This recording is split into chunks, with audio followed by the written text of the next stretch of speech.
Hidup TV mempersembahkan Oase Rohani Katolik yang dibawakan oleh para imam Keuskupan Agung Jakarta. Selamat menyaksikan.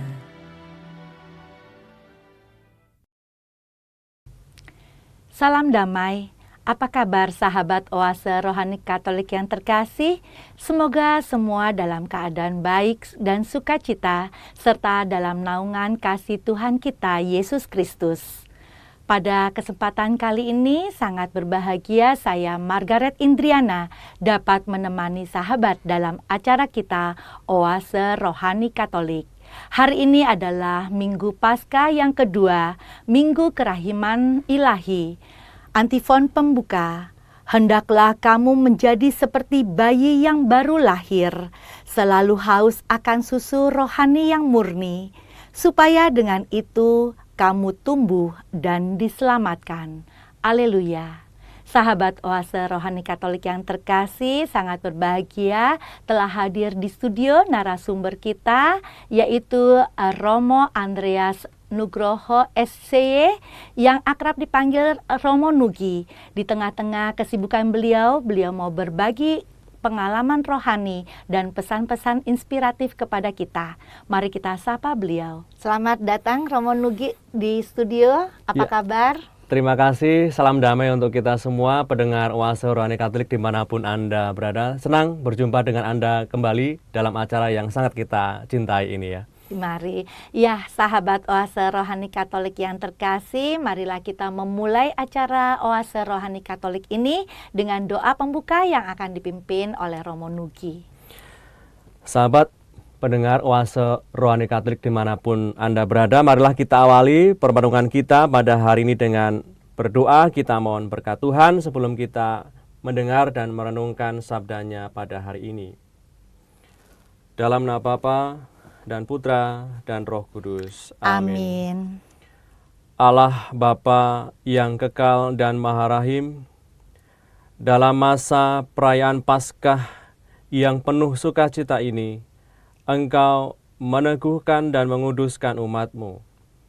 Tumbuhkanlah rahmat yang kami terima daripadamu di dalam hati kami, agar kami memahami betapa agungnya sakramen pembaptisan, betapa luhurnya roh yang melahirkan kami kembali, dan betapa indahnya darah yang telah menebus kami.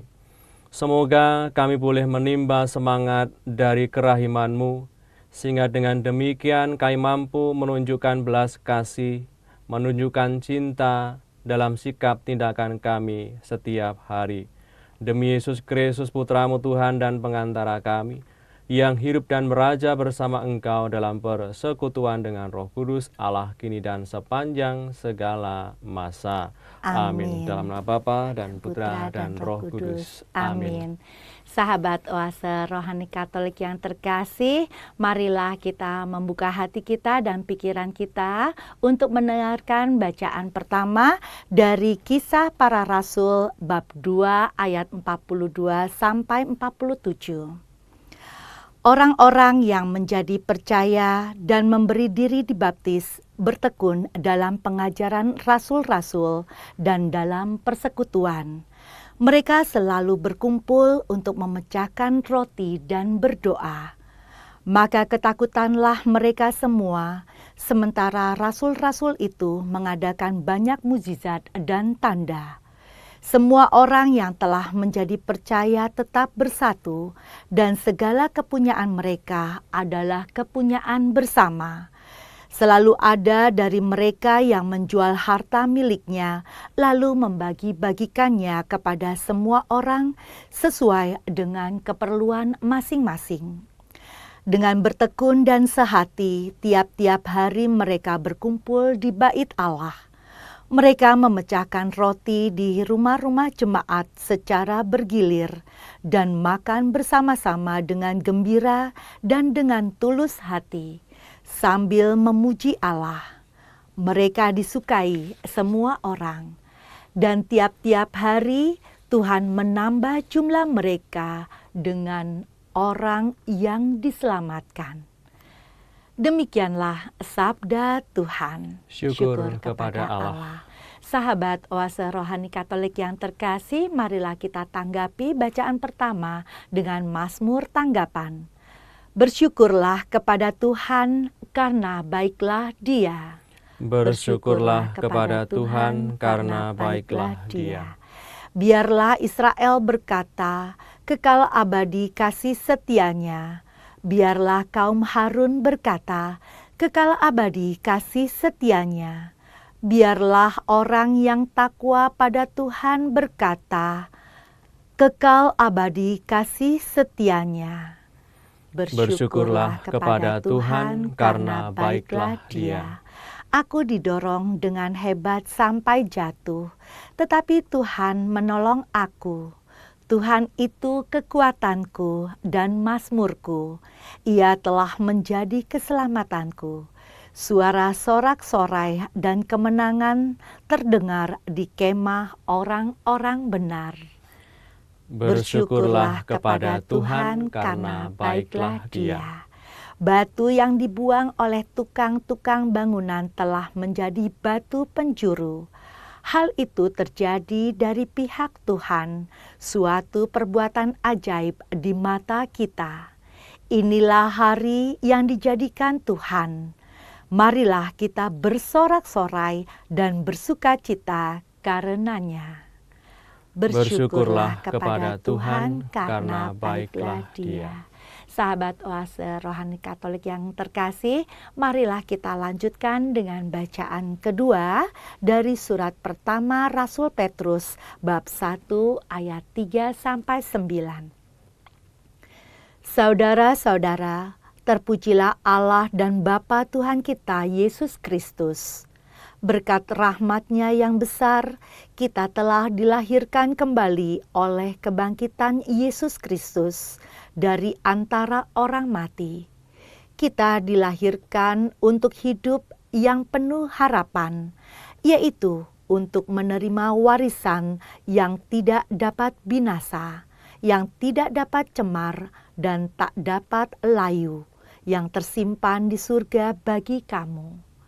Kuasa Allah telah memelihara kamu karena iman, sementara kamu menantikan keselamatan yang telah tersedia yang akan dinyatakan pada zaman akhir. Bergembiralah akan hal itu, sekalipun sekarang ini kamu harus berduka cita sejenak oleh berbagai-bagai pencobaan.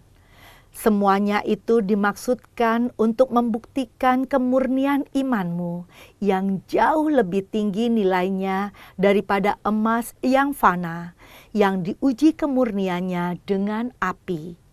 Dengan demikian, kamu memperoleh puji-pujian, kemuliaan, dan kehormatan pada hari Yesus Kristus menyatakan dirinya. Sekalipun kamu belum pernah melihat Dia, namun kamu mengasihinya. Kamu percaya kepada Dia sekalipun kamu sekarang tidak melihatnya. Kamu bergembira karena sukacita yang mulia dan tidak terkatakan, karena kamu telah mencapai tujuan imanmu, yaitu keselamatan jiwamu.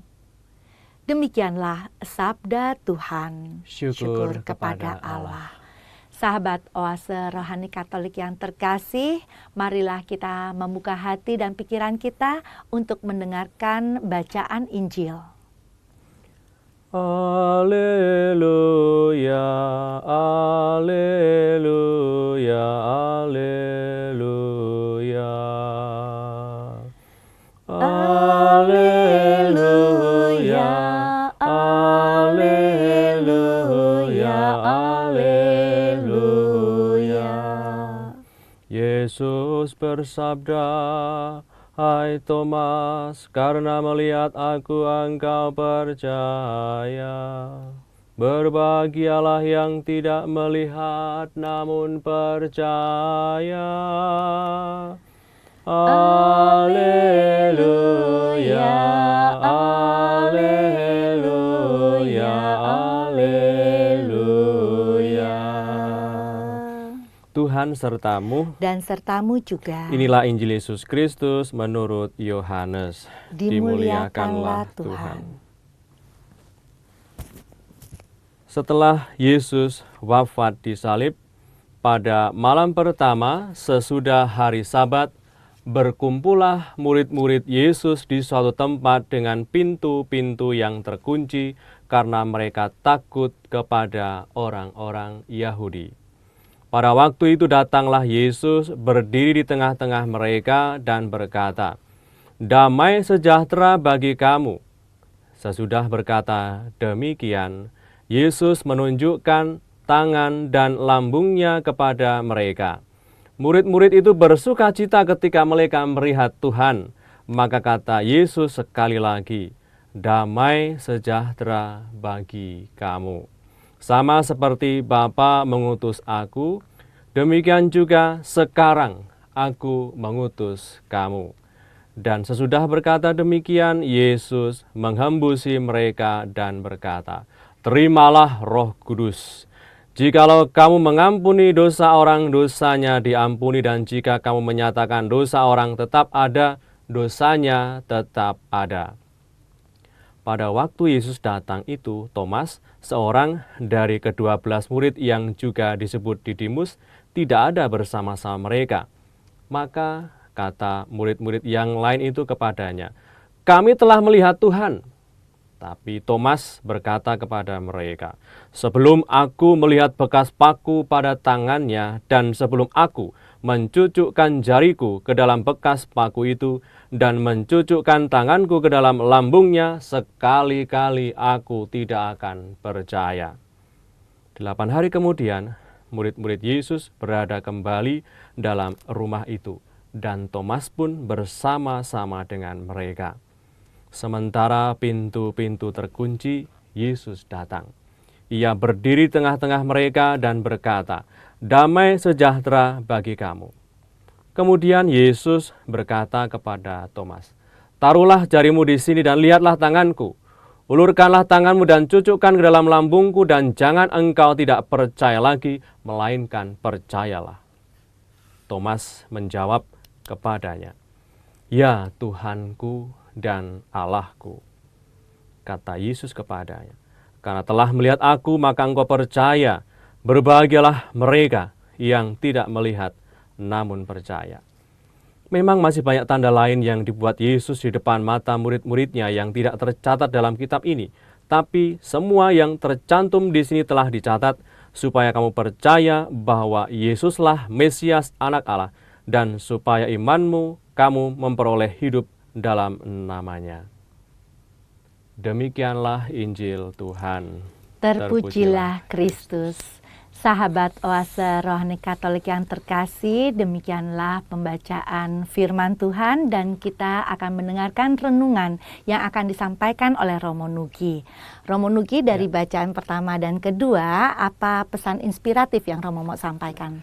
Kita kan dalam hari-hari ini masih dalam suasana sukacita Paskah ya, di mana Paskah artinya kita merayakan sukacita kebangkitan Tuhan, di mana Tuhan yang kita imani itu mengalami seluruh peristiwa hidup manusia, dari mulai Yesus dikandung, dilahirkan, dibesarkan secara manusiawi, juga pernah mengalami derita, mengalami sakit, bahkan juga mengalami kematian. Dan ternyata pada hari yang ketiga, Yesus menyatakan kemenangannya atas maut, kemenangannya atas kematian, yaitu di mana Yesus mengalami kebangkitan. Dan ini merupakan sukacita yang membuat para rasul itu sungguh-sungguh berkobar-kobar semangatnya. Di mana Yesus yang adalah guru mereka, akhirnya membuat mereka itu sungguh-sungguh bersukacita, mewartakan imannya, kepercayaannya bahwa Yesus Tuhan yang adalah guru mereka itu telah bangkit dari antara orang mati. Kalau kita dengar tadi dalam bacaan yang pertama dalam Kisah Para Rasul ya, tadi dikatakan dalam Kisah Para Rasul bahwa yang kita dengar pada hari ini adalah bab atau pasal 2 ayat 42 sampai 47. Teks yang kita dengar dalam bacaan pertama tadi, sebenarnya konteks dari bacaan pertama ini adalah ketika para murid itu sesudah mengalami peristiwa turunnya Roh Kudus, peristiwa Pentakosta. Itu peristiwa yang sangat penting, di mana para murid yang awalnya itu takut. Suasana ketakutan para murid tadi digambarkan dalam Injil ya, di mana mereka berkumpul dalam suatu rumah yang terkunci pintunya. Itu kan suatu ungkapan mereka itu takut. Mereka itu sungguh-sungguh was-was. Jangan-jangan nanti mereka dicari oleh orang-orang Yahudi dan tua-tua Farisi yang ada kala itu. Sehingga ungkapan ketakutan itu nampak tadi dalam bacaan Injil. Tetapi apa yang kita dengar pada hari ini, terutama dalam bacaan yang pertama, ini adalah ungkapan betapa para murid, para rasul, di mana yang awalnya mereka itu takut, mereka itu cemas, oleh karena mereka adalah sebagai pengikut Tuhan, tetapi oleh karena mereka sudah mengalami pencurahan Roh Kudus, dan iman mereka dibuat berkobar-kobar, di mana mereka yang awalnya takut menjadi berani, yang awalnya itu putus asa, kembali berkobar-kobar semangatnya. Kita ingat ya kalau kita flashback ke belakang itu bahwa para murid itu kan pada awalnya mereka menaruh harapan besar kepada Yesus kan. Yesus sebagai guru yang berkuasa dalam kata-kata, yang melakukan banyak mukjizat, banyak orang sungguh-sungguh terkagum-kagum dengan Yesus. Maka tentu para murid itu berharap besar kepada Yesus. Yesus pasti akan mengembalikan kegemilangan, kemegahan Raja Daud, bapa leluhur mereka itu. Tetapi ternyata kenapa Yesus ketika ditangkap, ketika diadili, seolah-olah itu tidak lagi menunjukkan keagungannya sebagai Tuhan. Seolah-olah Yesus diam saja. Tetapi ketika para murid sungguh-sungguh mengalami dijumpai oleh Yesus yang bangkit mulia dan juga pencurahan Roh Kudus yang dijanjikan oleh Yesus sendiri, mereka sungguh-sungguh bersukacita. Pada awalnya mereka kembali ke pekerjaan masing-masing. Banyak dari para murid kan sebagai nelayan ya. Mereka kembali ke Galilea, lalu kembali sebagai nelayan. Kembali ke pekerjaan mereka karena sudah pupus, sudah harapan mereka. Mereka sudah putus asa ini. Yesus yang menjadi andalan mereka satu-satunya kok mati. Tidak bisa berbuat apa-apa. Dan seolah-olah tidak bisa menunjukkan keagungan kemuliaannya sebagai Tuhan di hadapan penguasa kala itu. Tetapi Yesus pada hari yang ketiga itu dikatakan bangkit dari antara orang mati dan menjumpai para murid. Sehingga para murid yang awalnya takut menjadi berani, yang awalnya putus asa itu menjadi berkobar-kobar semangatnya. Persis kita dengar pada hari ini peristiwa di mana para murid ini bertekun dalam persekutuan, bertekun dalam pengajaran, bahkan mereka yang awalnya itu takut, yang awalnya itu putus asa, perubahannya itu sangat mencolok sekali ya, 360 derajat perbedaannya. Di mana tadi dikatakan dalam ayat 43, maka ketakutanlah mereka semua, ini orang-orang yang ada kala itu ya di sekitar para rasul. Sedang rasul-rasul itu mengadakan banyak mujizat dan tanda. Nah ini ada perubahan yang sangat menarik kita ya. Yang pada awalnya ketika Yesus guru mereka ada bersama dengan mereka, yang bisa melakukan mukjizat dan tanda agung dari kemuliaan Tuhan hanya Tuhan Yesus. Tetapi setelah Paskah, setelah peristiwa kebangkitan, di mana mereka mendapatkan pencurahan Roh Kudus dalam peristiwa Pentakosta, mereka pun juga bisa melakukan apa yang dulu bisa dilakukan oleh Tuhan Yesus. Ini letak perbedaannya ya. Di mana para murid ini sungguh-sungguh mengalami semangat mereka, iman mereka bahwa Yesus yang ia imani, yang mereka imani telah memang wafat, memang mengalami kematian, memang mengalami kegelapan makam, tapi pada hari yang ketiga bangkit jaya sebagai pemenang, mengalahkan kuasa, dosa, dan maut. Maka ini ya, kita lihat di sini perubahan sikap dari para murid ya. Yang awalnya itu mereka takut menjadi berani. Yang awalnya mereka putus asa, sekarang wah berkobar-kobar lagi semangatnya. Kalau kita baca misalnya dalam Kisah Para Rasul bab 2 itu, persis setelah peristiwa Pentakosta, pada kala itu Petrus tampil dengan berani itu. Bahkan mengatakan, hai ahli-ahli Taurat dan orang-orang Farisi, kamu yang telah menyelipkan Yesus yang adalah Tuhan. Betapa hebatnya Petrus kan, kita tahu Petrus sejarahnya gimana. Ia pernah menyangkal Yesus 3 kali, ketika Yesus ditangkap dia tidak ada di sampingnya, tetapi peristiwa Pentakosta mengubah segalanya. Para murid menjadi pewarta yang handal, dan oleh karena iman mereka lah kita juga bisa mengenal Yesus hingga sampai sekarang ini. Sehingga kita lihat di sini perubahan sangat jelas terlihat di sini ya, situasi batin para murid ya.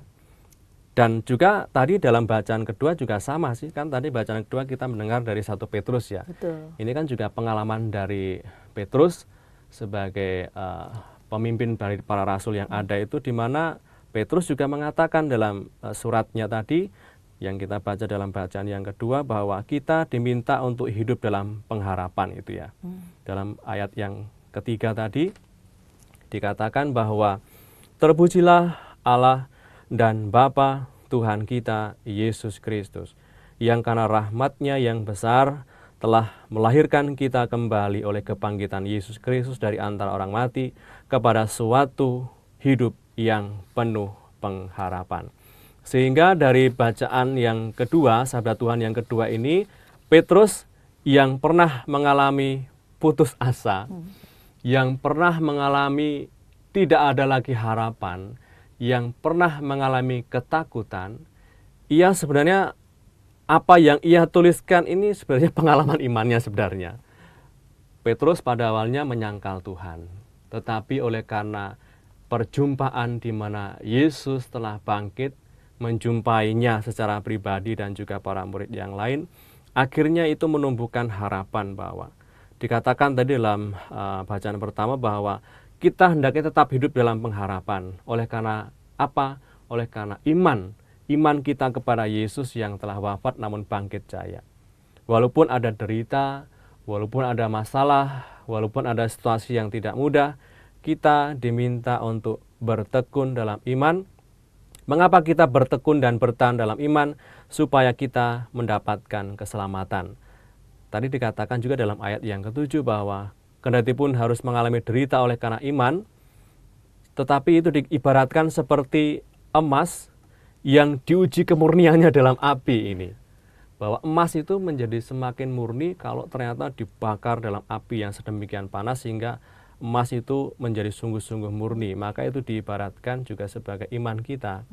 Iman menurut Petrus akan semakin teruji kalau dalam derita, dalam kesulitan, berkaitan dengan iman kita tetap bertahan di situ, dan kalau kita bisa bertahan dalam iman, kita dijanjikan sebuah keselamatan yang telah diperjuangkan oleh Yesus sendiri, seperti itu dari bacaan pertama maupun dalam bacaan yang kedua.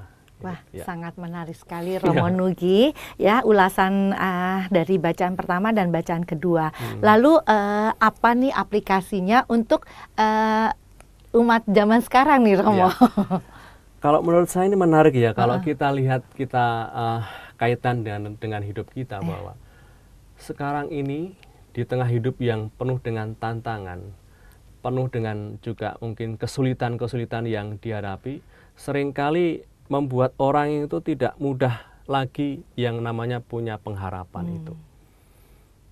Oleh karena menghadapi situasi yang sulit, terasa hidup begitu berat, seolah-olah kita bisa menanggungnya sendiri, tetapi seringkali ini memang tidak mudah, bahwa dalam situasi kesulitan itu kita seringkali tidak punya harapan, tidak punya sesuatu yang bisa kita pegang. Tetapi dari bacaan pertama dan kedua, kita diajak oleh Petrus dan juga para rasul yang lain, mereka pernah mengalami situasi sulit itu, di mana mereka pernah putus asa, di mana mereka pernah galau, pernah kecewa, tetapi mereka oleh karena mengalami peristiwa kebangkitan, membuat mereka itu sungguh-sungguh mengalami bahwa ketika mereka bertekun dalam iman, walaupun ada kesulitan, itu ada tumbuh harapan.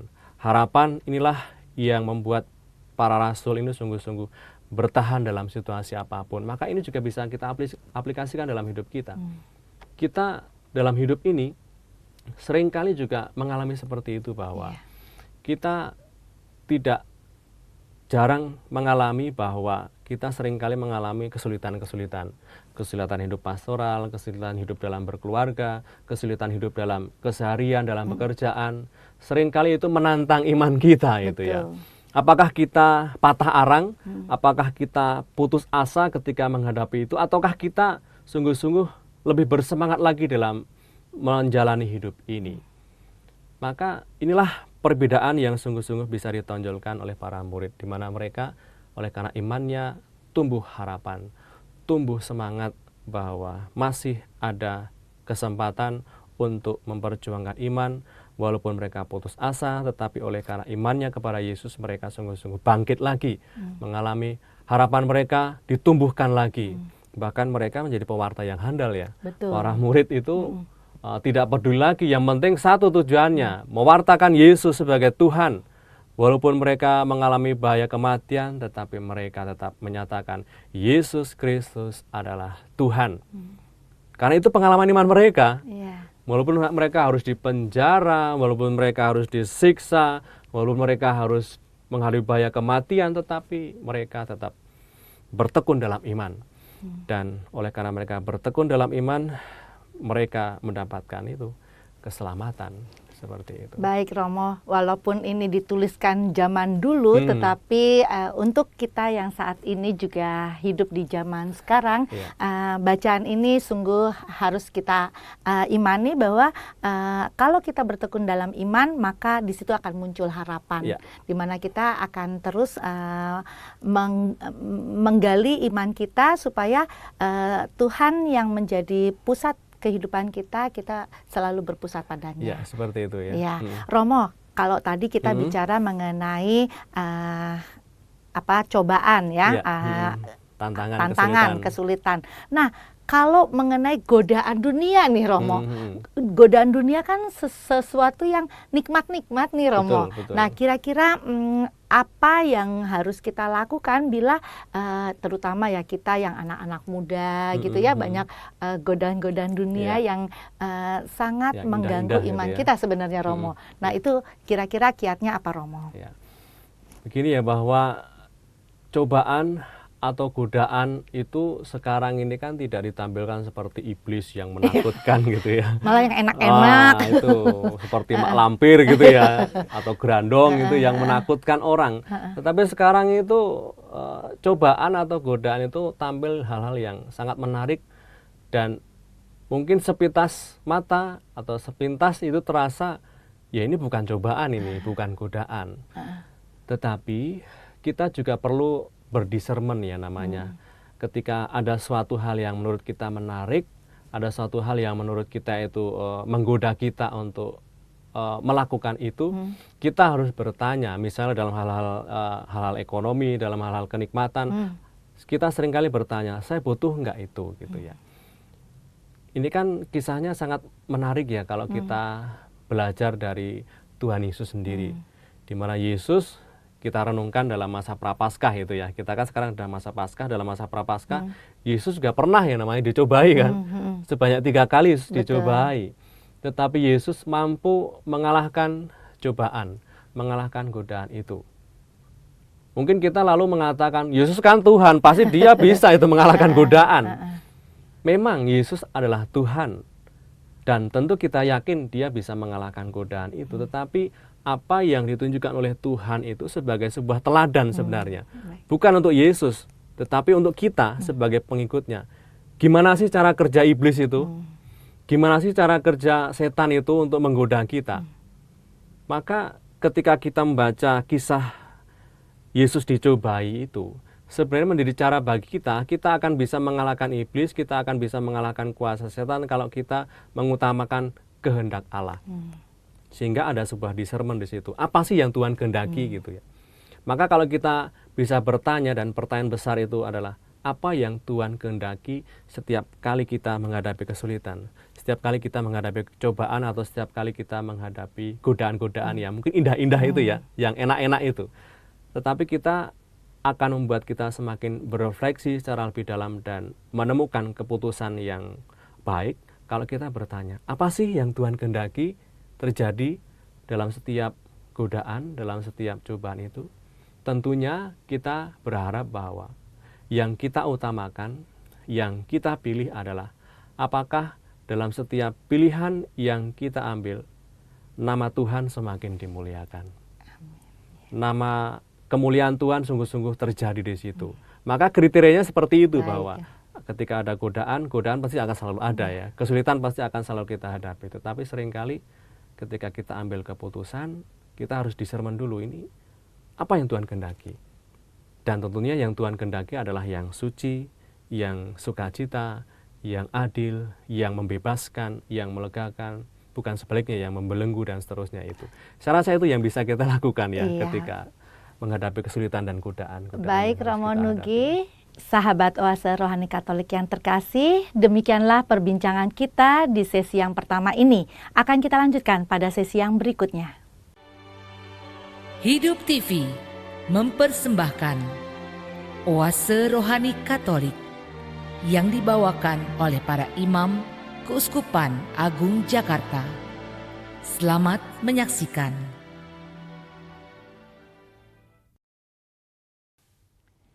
Sahabat Oase Rohani Katolik yang terkasih, masih bersama kami Romo Andreas Nugroho SCY dan Margaret Indriana dalam acara Oase Rohani Katolik.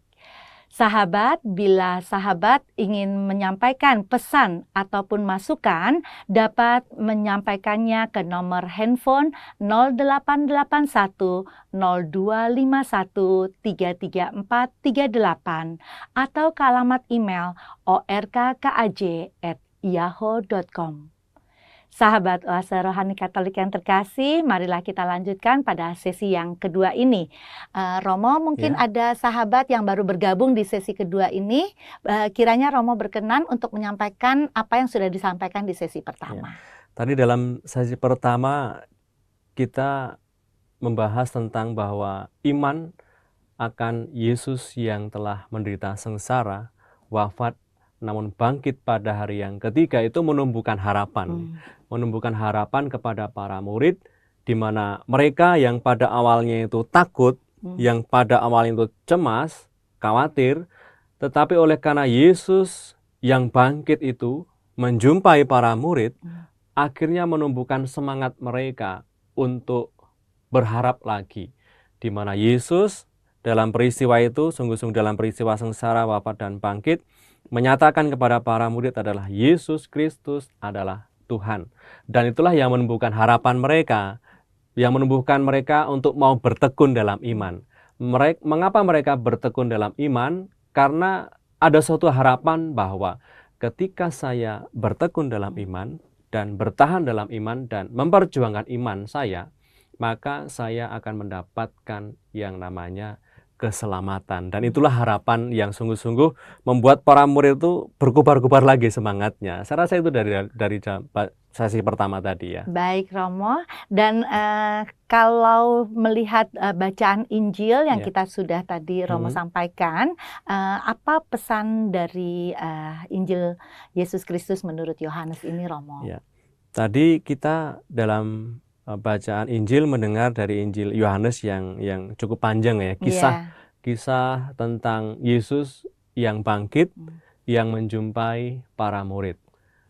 Pada awalnya itu Yesus menjumpai para murid tanpa Thomas ya. Tetapi ketika dalam perjumpaan yang kedua, di situ Yesus yang bangkit menjumpai para murid dengan adanya Thomas di situ.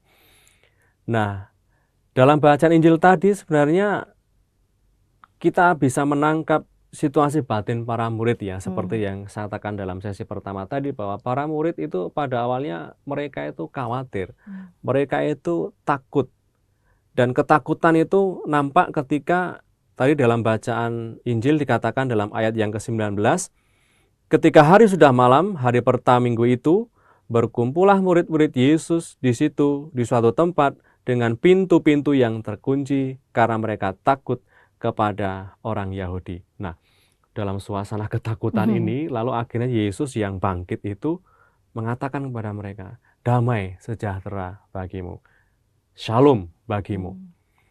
Maka kata shalom, kata damai itu meluruhkan ketakutan mereka. Wah, ini Tuhan. Ternyata Tuhan yang Guru yang kita imani, yang kita percaya, yang kemarin mengalami kematian dan dimakamkan, ternyata sekarang bangkit di tengah-tengah para murid, di tengah-tengah mereka. Maka kata damai, tadi kalau kita cermati itu kan ada 3 kali tuh kata damai. Damai sejahtera bagi kamu. damai sejahtera bagi kamu. Damai sejahtera bagi kamu. Ini adalah sebagai ungkapan bahwa para murid janganlah takut bahwa saya yang telah mengalami kematian namun bangkit dan sekarang menjumpai kalian. Untuk menunjukkan bahwa saya itu memang mati tetapi mengalami kebangkitan. Maka ketakutan mereka sirna dan kebangkitan Yesus ini sebagai sebuah jaminan akan apa yang telah disabdakan dan telah dibuat oleh Yesus. Kan Yesus pernah menubuatkan bahwa anak manusia harus menderita sengsara, wafat, dimakamkan, dan pada hari yang ketiga bangkit dari antara orang mati. Maka ini adalah garansi ya, jaminan bahwa Yesus, apa yang dikatakan oleh Yesus, apa yang dilakukan oleh Yesus, itu sungguh-sungguh sebagai sebuah jaminan. Kebangkitan ini sebagai sebuah jaminan akan apa yang dulu pernah disabdakan oleh Tuhan Yesus. Nah, itulah yang sekiranya dari bacaan Injil. Nah, pada hari ini kan juga kita, pada hari Minggu ini kan juga kita merayakan Minggu Kerahiman Ilahi ya. Betul, Romo. Nah, hari Minggu Kerahiman Ilahi, kalau kita itu kaitkan dengan bacaan Injil pada hari ini, ketika Yesus yang bangkit itu menjumpai para murid, membuktikan bahwa Yesus itu menang. Yesus menang oleh karena Yesus telah mengalami kematian namun bangkit pada hari yang ketiga. Dan di tengah suasana sukacita kebangkitan itu, Yesus itu mengutus para murid. Yesus mengutus para murid untuk mewartakan pengampunan dosa, di mana mereka disertai dengan hembusan Roh Kudus tadi oleh Yesus. Dikatakan tadi dalam ayat 21, sekali lagi kukatakan kepadamu, damai sejahtera bagi kamu. Sama seperti Bapa mengutus aku, demikian juga sekarang aku mengutus kamu. Dan sesudah berkata demikian, ia mengembusi mereka dan berkata, terimalah Roh Kudus. Jikalau kamu mengampuni dosa orang, dosanya diampuni. Dan jikalau kamu menyatakan dosa orang tetap ada, dosanya tetap ada. Maka kalau kita kaitkan pada hari ini, merayakan kerahiman ilahi atau merayakan kerahiman Tuhan, itu berarti sama dengan mewartakan kasih Allah yang bersedia mengampuni manusia tanpa batas itu. Nah, maka oleh karena kita itu mengalami bahwa kerahiman Allah itu artinya Allah bersedia mengampuni manusia tanpa batas, maka harapannya kita yang mengalami kerahiman Allah, yang mengalami sukacita itu hendaknya juga mampu melakukan hal yang sama, mau mengampuni, mau memilih cara hidup yang sungguh-sungguh membawa kepada sukacita dan kebahagiaan itu. Sehingga itu kaitannya dalam Minggu Kerahiman Ilahi ini. Maka selain kita diajak untuk merayakan sukacita Paskah, maka kita juga belajar mengenali kerahimannya di dalam hidup kita setiap hari. Nah, mungkin ditanyakan, ini gimana ya caranya mengenali kerahiman Allah betul, itu ya? Betul, Romo. Itu sangat sulit tuh mengalami bagaimana. Kalau kita ada istilah Latin yang mengatakan ya, nemo dat quod non habet. Saya bisa memberi kalau saya itu punya. Kalau saya tidak punya, apa yang harus saya berikan gitu ya. Oleh karena itu ketika kita pada hari ini merayakan Minggu Kerahiman Ilahi, di mana ini pertama kali itu dinyatakan oleh Paus Yohanes Paulus II tahun 2000, Minggu Kerahiman Ilahi pertama kali itu dinyatakan oleh Paus Yohanes Paulus yang kedua, di mana kita akan bisa menunjukkan kerahiman kita dan mewartakan kerahiman Tuhan kalau kita sungguh-sungguh pertama-tama mengalami kerahiman Tuhan itu seperti apa. Dan kalaupun kita itu belum pernah yang namanya mengenali dan menyelami kerahiman Tuhan, kita tidak perlu putus asa ya, kita tidak perlu ragu. Tetapi kita diajak untuk berefleksi secara lebih dalam, bagaimana sih caranya itu untuk mengenali kerahiman ilahi itu. Tentunya kita sebagai orang beriman, sejak kita dibaptis hingga sampai sekarang, karena titik awal ketika sebagai orang Kristen kan ketika dibaptis ya, sampai dengan sekarang, tentu kita itu sudah mengalami hal-hal baik dari Tuhan. Hal-hal baik yang luar biasa. Entah itu kita sadari atau tidak kita sadari. Nah, hal baik atau hal luar biasa yang kita alami itu tidak hanya dalam situasi yang serba nyaman, yang serba enak. Mungkin pada saat kita mengalami masalah, mungkin pada saat kita mengalami kesulitan dan tantangan, bahkan dalam titik terendah hidup kita juga pernah yang namanya mengalami hal-hal baik dan luar biasa itu. Mungkin dari sapaan orang lain, mungkin dari ketika kita mengalami jatuh, ketika kita mengalami situasi yang tak berdaya, tiba-tiba ada orang yang datang membantu kita. Maka dalam situasi hidup kita, baik itu dalam suka maupun dalam duka, kita yakin bahwa kita pernah yang namanya mengalami hal-hal baik itu. Hal-hal yang luar biasa. Atau sebaliknya, di saat kita mengalami kegembiraan, di saat kita mengalami sukacita, prestasi, dan pencapaian-pencapaian yang kita alami, kita bisa menyadari itu dan merefleksikan sebagai orang beriman bahwa pencapaian, prestasi, kesuksesan, dan juga kebahagiaan di tengah keluarga, itu kita meyakini bahwa itu semua kalau hanya mengandalkan kekuatan saya, itu impossible. Tetapi kalau kita melihat, oh iya ya, saya bisa seperti ini, saya hingga sampai sekarang bisa mengalami seperti ini karena campur tangan Tuhan, maka saya rasa ketika kita bisa mengatakan ada campur tangan Tuhan di situ, maka disitulah titik awal di mana kita mengalami betapa Allah itu Maha Rahim, betapa Allah itu Maha Cinta. Nah, kalau kita merenungkan Allah yang Maha Rahim, berarti kan di situ ada kata yang perlu kita renungkan ya, rahim. Yang punya rahim itu kan ibu. Maka kalau kita mendengar kata rahim, berarti rahim itu kan segala-galanya kan bagi janin itu. Bagi janin rahim itu luar biasa, memberikan hidup, memberikan kenyamanan, memberikan kelegaan. Maka kalau kita mengalami kerahiman Allah, maka kita harapannya adalah kita rasakan bahwa dalam hidup ini, baik itu dalam suka, dalam setiap pencapaian, dalam setiap kebahagiaan yang kita alami, atau bahkan dalam situasi yang terburuk sekalipun, dalam titik terendah hidup kita pernahkah mengalami campur tangan Tuhan itu? Dan tentunya kita pernah mengalami itu. Hal-hal baik, hal-hal yang luar biasa, yang sungguh-sungguh kita alami bersama. Saya rasa itu ya.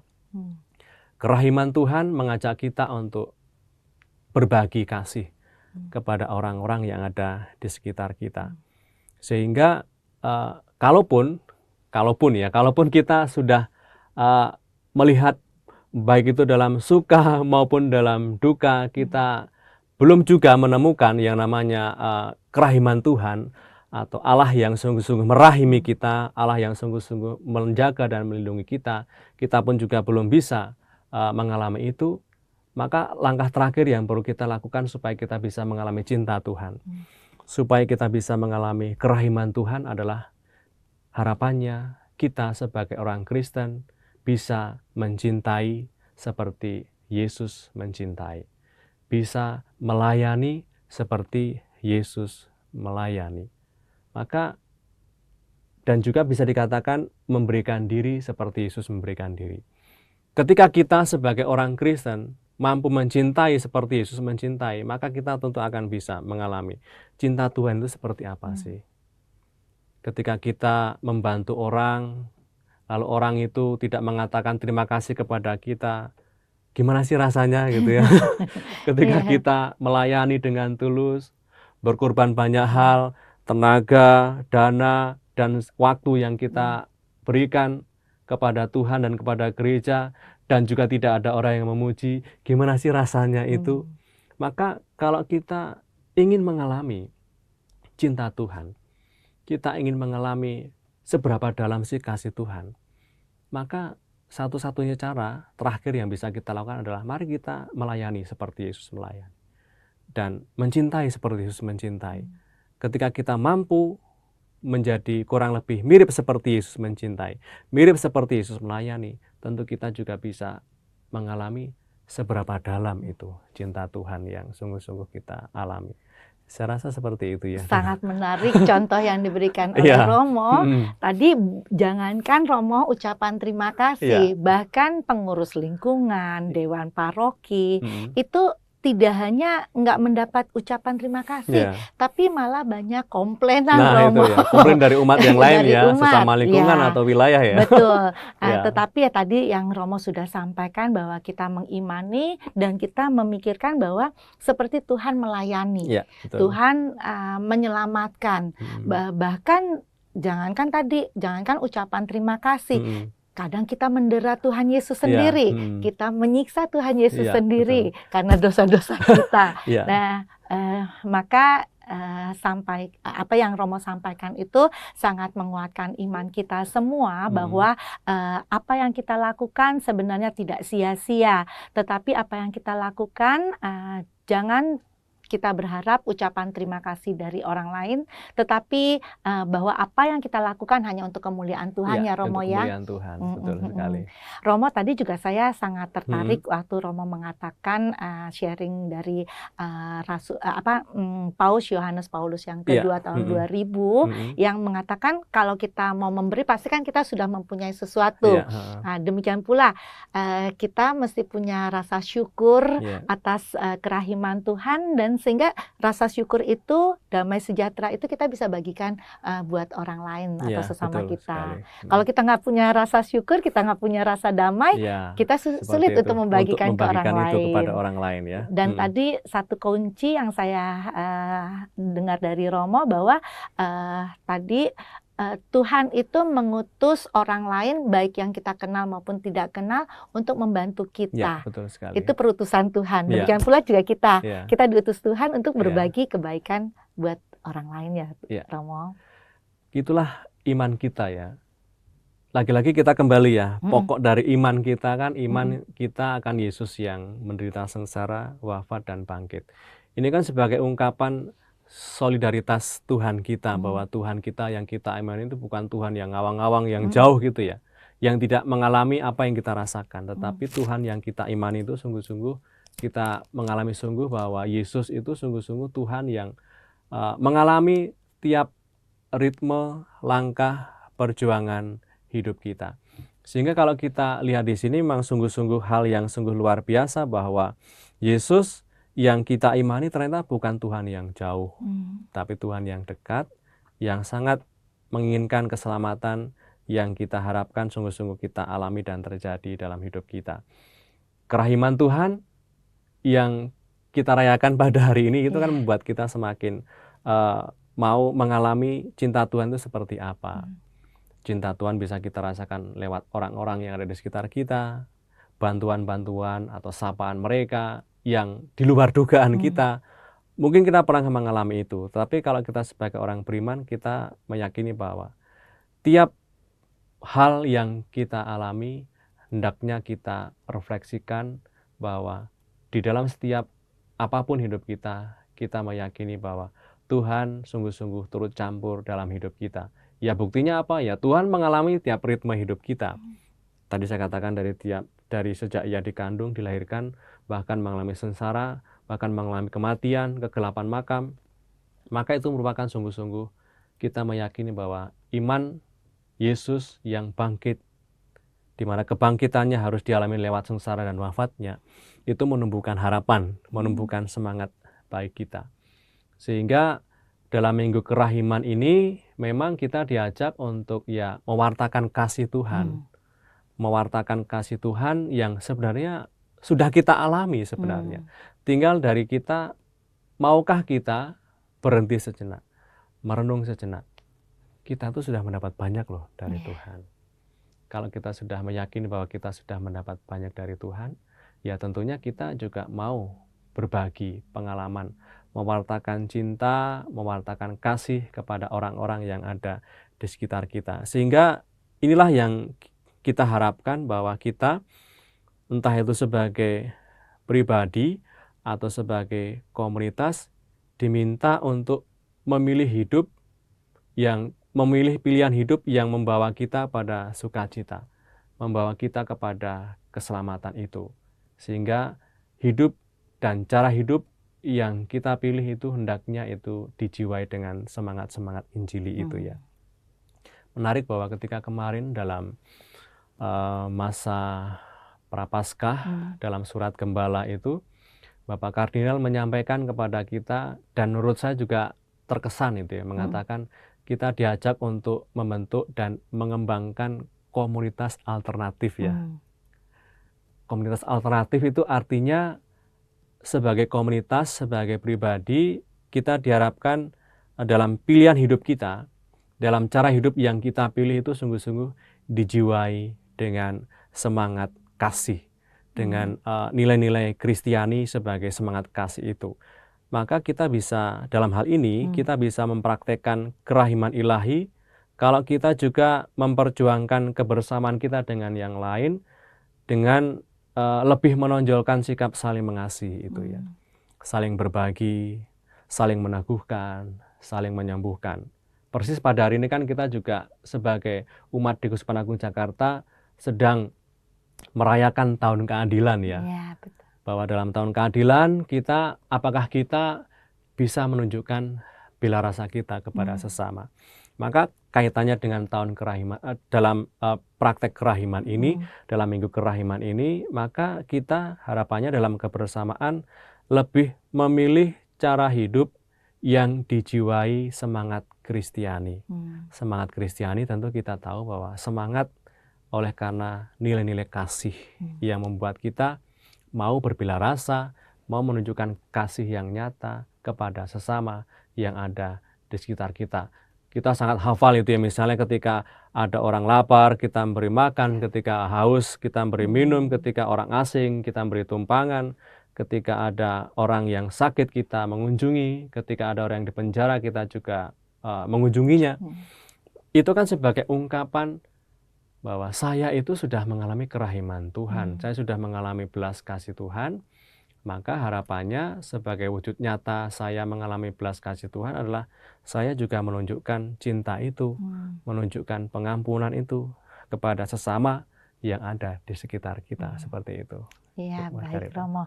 Romo menyampaikan bahwa para murid dicurahkan Roh Kudus ya, sehingga Petrus dan teman-temannya ya berani ya untuk mewartakan. Nah, di zaman sekarang ini apakah pencurahan Roh Kudus itu muncul dari sakramen atau dalam bentuk yang lain, Romo? Memang kita meyakini bahwa dalam perayaan sakramen yang kita rayakan, di situ sebenarnya ada yang namanya pencurahan Roh Kudus ya, peranan Roh Kudus.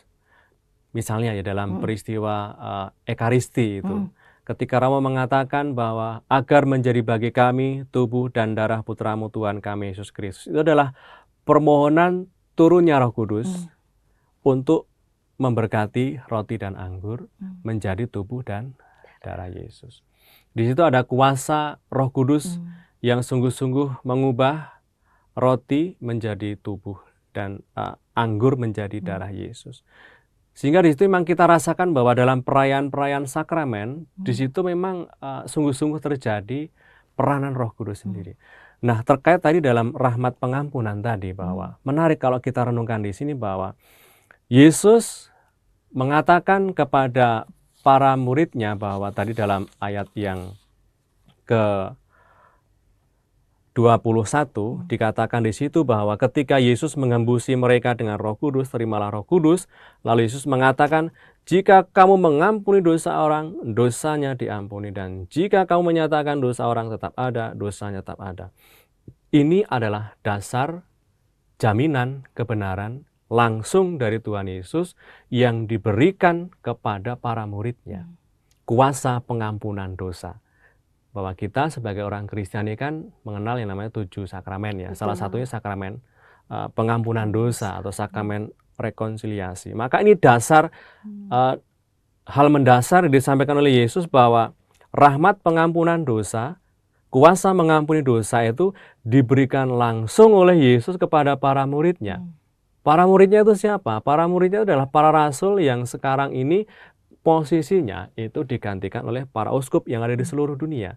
Dan para uskup bersama dengan imam itu mendapatkan kuasa rahmat sakramen pengampunan dosa ini. Maka kita meyakini bahwa dalam suatu ruangan yang kecil itu ada imam yang kelihatan. Di situ ada imam, ada peniten yang datang.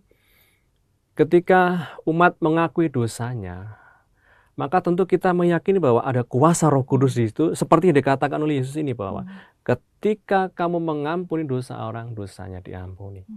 Dan ketika kamu menyatakan dosa orang tetap ada, dosanya tetap ada. Maka ini kuasa langsung yang diberikan oleh Yesus spesial kepada para murid, dan sekarang kedudukannya kalau kita dalam gereja Katolik mengatakan dalam sebuah suksesio apostolika bahwa tradisi iman itu diteruskan kepada para rasul kepada para uskup pada imam, dan ya di seluruh dunia. Itu kita meyakini bahwa ya sakramen pengampunan dosa mendapatkan pembenarannya, mendapatkan jaminannya dalam sabda yang kita dengar pada hari ini, seperti itu ya. Terima kasih Romo Nugi atas inspirasinya. Sahabat Oase Rohani Katolik yang terkasih, demikianlah perbincangan rohani kita pada hari ini, dan kita akan mohon doa penutup dan berkat dari Romo Nugi. Baik. Sahabat Oase Rohani Katolik dimanapun Anda berada, marilah kita akhiri permenungan kita pada hari ini, pada Minggu Kerahiman Ilahi ini, dengan mohon berkat Tuhan agar kita sungguh-sungguh dikuatkan untuk menyatakan cinta kasih Allah kepada sesama. Mari kita berdoa. Dalam nama Bapa dan Putra dan Roh Kudus. Amin. Allah Bapa Maha Baik, limpah syukur kami haturkan kepadamu karena pada hari ini Kau kobarkan semangat kami, Kau bangkitkan harapan kami ketika kami mendengar sabda Yesus Kristus Putramu, di mana kami meyakini bahwa Yesus Tuhan yang kami imani pernah mengalami sengsara, pernah mengalami kematian, pernah mengalami kegelapan makam, tetapi pada hari yang ketiga bangkit dari antara orang mati dan menjumpai para murid. Inilah sukacita kami sebagai orang Kristiani, di mana lewat peristiwa iman ini kami diajak untuk semakin berharap dan hanya mengandalkan Yesus Kristus Tuhan kami. Sehingga ketika kami mengalami kesulitan, mengalami tantangan dan mengalami godaan, kami tetap bersemangat, kami tetap selalu berpengharapan hanya kepada Yesus saja. Karena kami yakin, seperti Santo Petrus katakan, ketika kami berpegang dan teguh dalam iman kami mendapatkan keselamatan, kami mendapatkan sukacita. Oleh karena itu, Allah Bapa yang Maha Baik, kami mohon berkat-Mu bagi tiap langkah perjuangan hidup kami. Semoga kami selalu dimampukan untuk memilih cara hidup yang baik dan benar, cara hidup yang sungguh-sungguh mengutamakan kehendak-Mu terjadi atas hidup kami. Sehingga hanya dengan demikian kami sebagai umat-Mu menjadi tanda kemuliaan-Mu bagi orang-orang yang kami jumpai. Doa yang kami haturkan kepadamu dengan pengantaran Kristus Tuhan kami. Amin. Amin. Dalam nama Bapa dan Putra dan Roh Kudus. Amin. Sahabat Oase Rohani Katolik yang terkasih, Romo Nugi dan Margaret mohon undur diri. Semoga apa yang sudah disampaikan, pesan-pesan inspiratif Romo Nugi kepada kita semua dapat menginspirasi para sahabat Oase Rohani Katolik pada hari ini dan pada masa-masa yang akan datang. Kami berdua di studio mengucapkan Selamat Paskah, amalkan Pancasila, kita adil, bangsa sejahtera. Demikianlah Oase Rohani Katolik yang dibawakan oleh para imam Keuskupan Agung Jakarta. Tuhan memberkati.